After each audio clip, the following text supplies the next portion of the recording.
Oke teman-teman, Assalamualaikum warahmatullahi wabarakatuh. Kembali lagi bersama saya ya.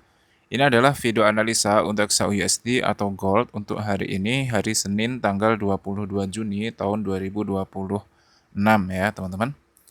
Oke, gini ya guys ya, sebelumnya saya ingin mengingatkan kepada kalian semua bahwa trading itu jangan buru-buru ya guys ya.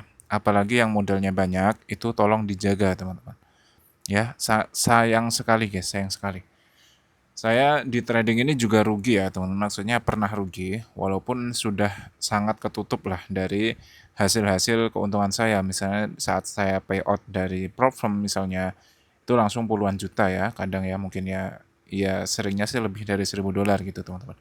Biasanya itu juga menutup kerugian-kerugian sebelumnya, ketika mungkin saya kadang beli akun $300 ke bridge misalnya seperti itu.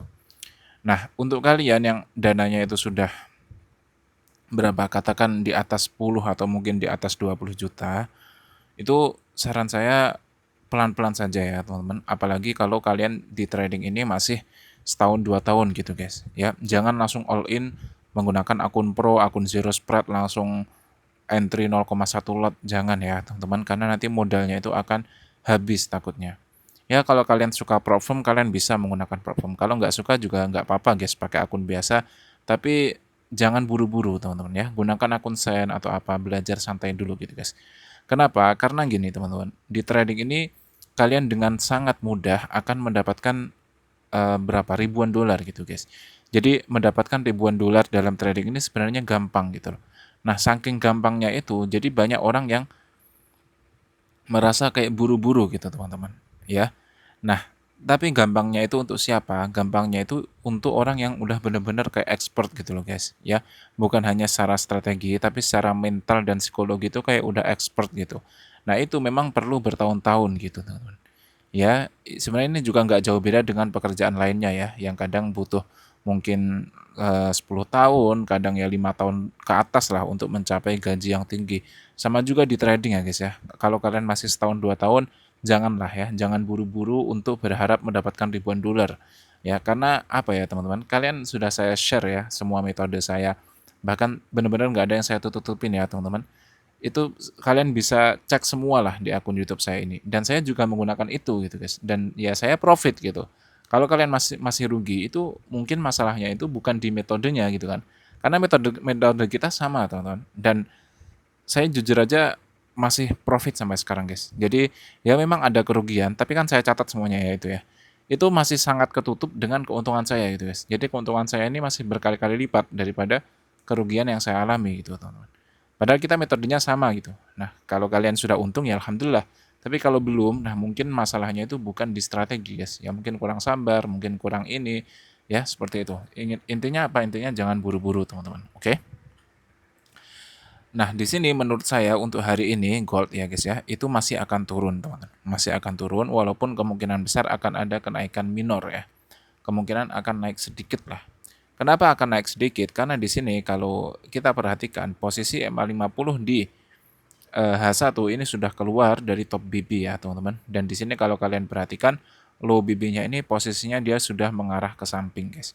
Jadi ada kemungkinan dia ini akan sideways ya. Apalagi kemarin di hari Kamis itu Jumat ya, itu market US tutup ya guys ya. Jadi memang sideways lah. Ini kalau kalian perhatikan sideways ya. Ini kalian tinggal menunggu saja dia breakout kemana. Kalau dia breakout ke atas, maka kemungkinan dia akan ke atas. Tapi kemungkinan besar ya menurut saya area yang sangat ideal untuk sell itu adalah nanti ketika dia masuk di area re-entry di H4 ini ya teman-teman, re-entry sell.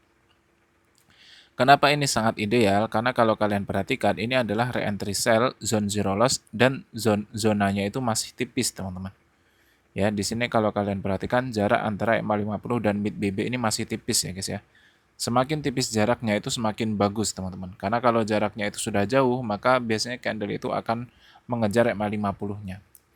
Saya kasih contoh sedikit teman-teman. Misalnya di area sini kalau kalian perhatikan, ketika terjadi momentum ya, momentum, kemudian di sini kalian melihat ada re-entry ya di area sini. Dan re-entry ini terjadi ketika posisi MA50 dan mid PB-nya itu masih lumayan dekat, teman-teman, masih tipis. Makanya dia terjun cukup jauh.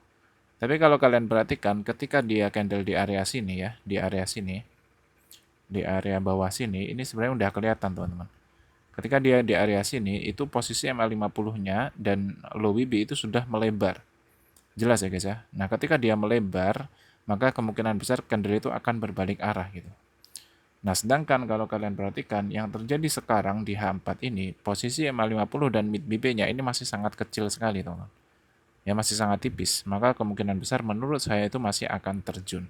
Tapi memang paling aman itu kalian menunggu extreme diamond di time frame H1. Kenapa extreme diamond? Karena kalau nanti di H4 ini membuat re-entry sell, maka dia posisinya akan di area top BB di time frame bawahnya, yaitu di H1.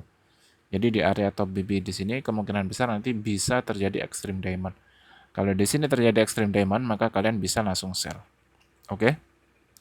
Kalau tidak terjadi extreme diamond, itu cara mengikut momentumnya gimana? Misalnya nanti dia naik dikit, tapi nggak sempat buat ekstrim, lalu langsung membuat CSAK sell. Nah, di CSAK sell inilah kalian bisa langsung entry, teman-teman. Ya, sebenarnya itu re-entry itu seperti itu ya, guys ya. Akan saya contohkan ya, cara kalian masuk di area re-entry. Saya di sini, kalau kalian perhatikan, di sini kan ada re-entry sell ya. Nah, re-entry sell ini sepertinya tidak sampai membuat extreme diamond di time frame bawahnya atau M15 ya. Tapi saya nggak tahu ya guys. Kita coba cek dulu. Oke, kita cek dulu. Maaf ya teman-teman. Ini kalau pakai laptop ini tuh agak ribet kursornya guys, karena nggak ada mouse-nya ya.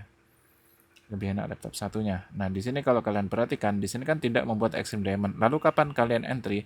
Kalian entry-nya itu ketika dia membentuk CSAK di area sini.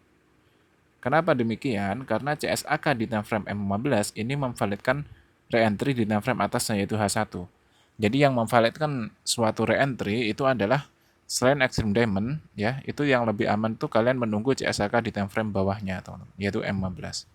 Ya, ketika ada CSAK ini kalian bisa langsung entry di area sini bawah sini. Ya floating dikit terus dia terjun. Sama juga caranya teman-teman. Misalnya kalian masuk di area re-entry sell di M15 ini kan. Ini juga bisa jadi SOP guys. Bahkan ada salah satu akun saya yang menggunakan SOP ini gitu. Saya share semua gratis ya teman-teman. Kalian tinggal belajar aja. Ini kan M15 re-entry ya. Re-entry-nya berarti kita geser ke M5 untuk mencari apa guys? CSAK. CSAK sell. Kalau ada extreme diamond bagus. Kalau nggak ada, tunggu aja CSAK sell-nya. Ayo, di mana tadi guys? Bentar ya. Di mana tadi teman-teman? Yang kita area kotakin tadi di area re-entry sell di M15. Nah ini. Ini kan nggak ada extreme diamond ya. Dia cuma reject top BB lah. Ya kan? Nah, kita kapan entry ya? Ketika terjadi CSAK di sini, kita bisa langsung entry sell. SL-nya kapan? SL-nya ya ketika terjadi CSAK di M15 tadi. Di M15 kan re-entry sell kan? Kalau nanti di M15 tadi itu membentuk CSAK buy, maka ya baru kita kena SL. Tapi selama di sana belum ada CSAK buy, kita bisa entry. Ketika naik ini kita entry lagi aja, guys.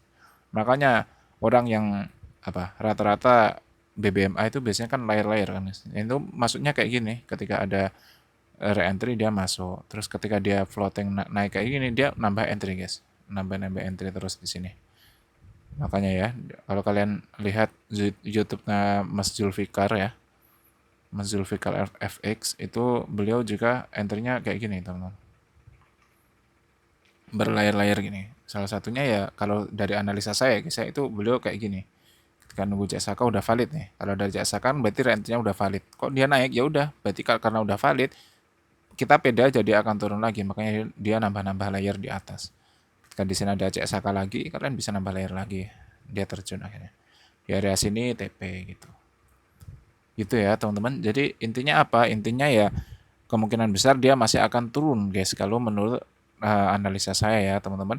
Tapi memang yang paling aman itu kalian menunggu extreme diamond di area top BB di time frame H1. Kalau nanti di sini dia tidak membuat extreme diamond, kalian tunggu saja CSAK-nya. Asalkan nanti di H1 ini ada CSAK sell, maka kalian sudah bisa mulai sell. Karena CSAK sell yang ada di H1 ini memvalidkan re-entry sell yang ada di H4 tadi. Oke, mungkin cukup sekian dulu ya teman-teman. Kurang lebihnya saya mohon maaf. Ingat guys, sekali lagi pesan saya, jangan buru-buru. Oke, akhirul kalam. Assalamualaikum warahmatullahi wabarakatuh.